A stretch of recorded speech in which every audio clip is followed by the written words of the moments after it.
Hello students! Ang topic natin ngayon ay tungkol sa piecewise function. Okay, ano nga ba ang piecewise function?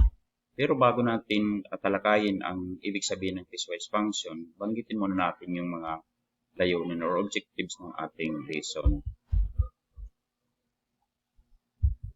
Okay, objectives. At the end of the discussion, you are expected to define piecewise function, solve problems involving piecewise function. Okay.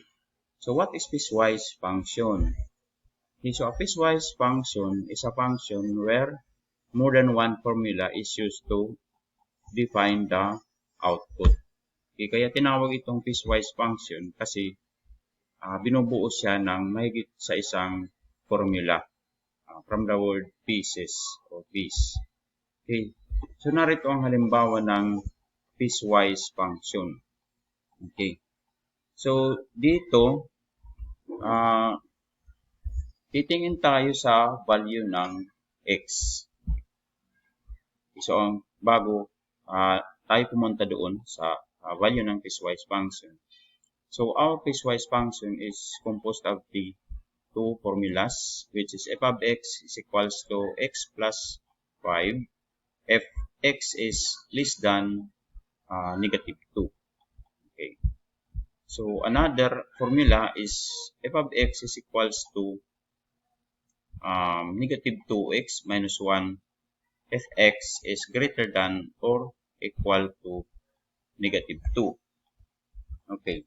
So, titingin tayo dito sa value ng x. So, ang value ng x natin ay 3, positive 3, negative 4, at negative 2. Okay, sa unang formula, makikita natin na ang pwede lang value ng x ay negative 4 kasi ang x natin ay dapat mas maliit siya kaysa sa negative 2. Okay. So, paano natin isusolve ito?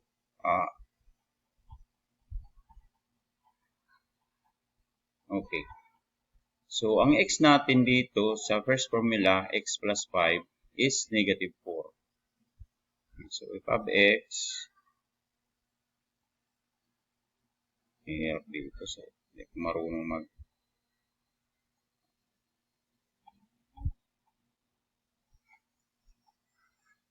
okay.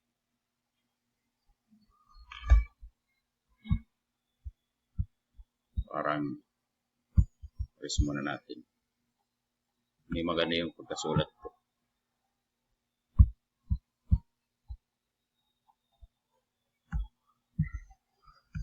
Medyo mabagal lang tayo. Okay. So, x plus 5.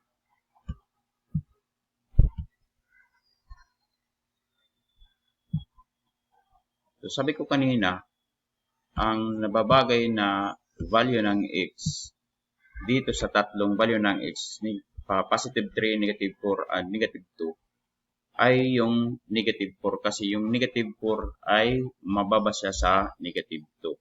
Kaya ang x natin dito ay negative 4. Okay. Add. Plus natin yung 5.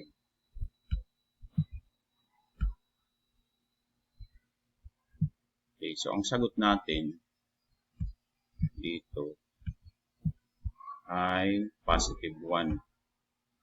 Bakit positive 1? Kasi mas malaki ang 5 kaysa sa negative 4. Ngayon, ang value ng x na positive 3 at negative 2 ay nababagay siya dito sa pangalawang formula na negative 2x minus 1 kasi ang x daw ay dapat greater than or equal to negative 2. Okay. So, f of x, yan ang anong pasulat ko sa hindi maganda pero ganito, ano yan?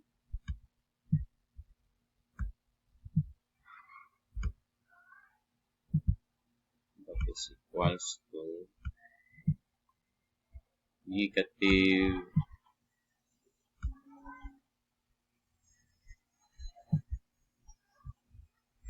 2x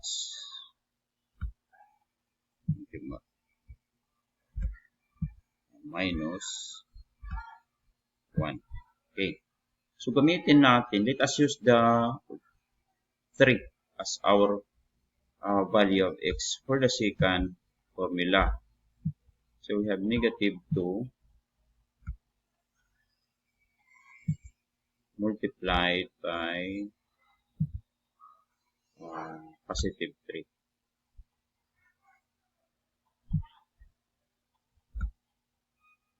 Next, minus 1. Okay. Equals. I-multiply natin yung negative 2 sa positive 3. Yan ay negative 6. Okay, negative 6. Bring down natin yung negative 1. So, ang sagot natin dito ay negative 7. Kasi parehas ang sign nila, negative 6 at saka negative 1, i-add natin sila. Kaya ang labas niyan ay negative 7. Okay. So, ang pangalawang value ng x ay negative 2. So, the same formula, we have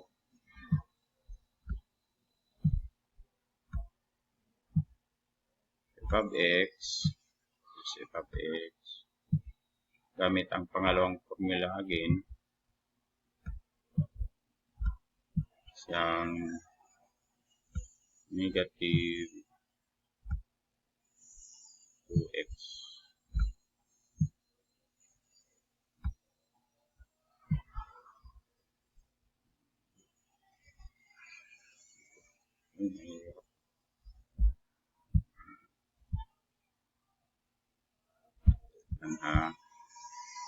Press muna natin. Kumali ako dito. Okay. Minus 1 siya. Ngayon, ang value ng x natin dito ay negative 2. Yeah. Try natin ito. Negative 2 yan. Dito sa negative 2 din.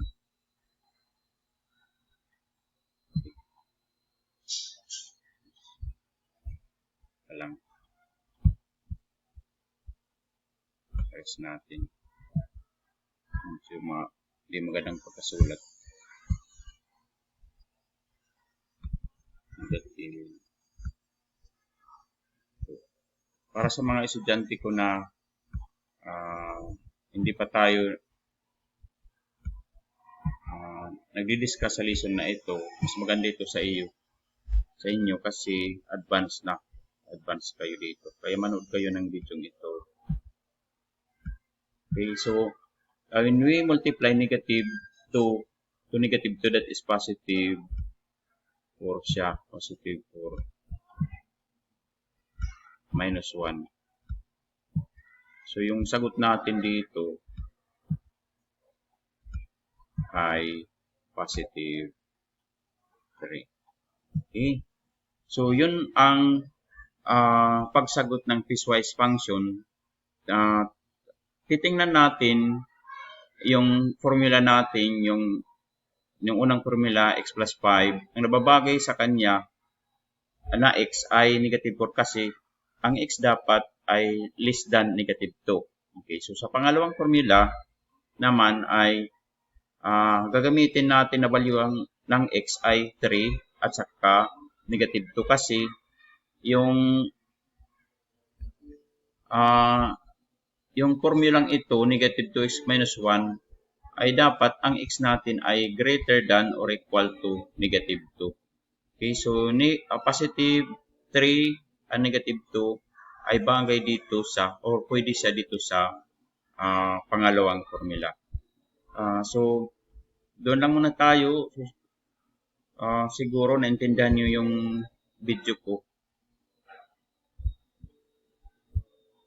Salamat sa panonood.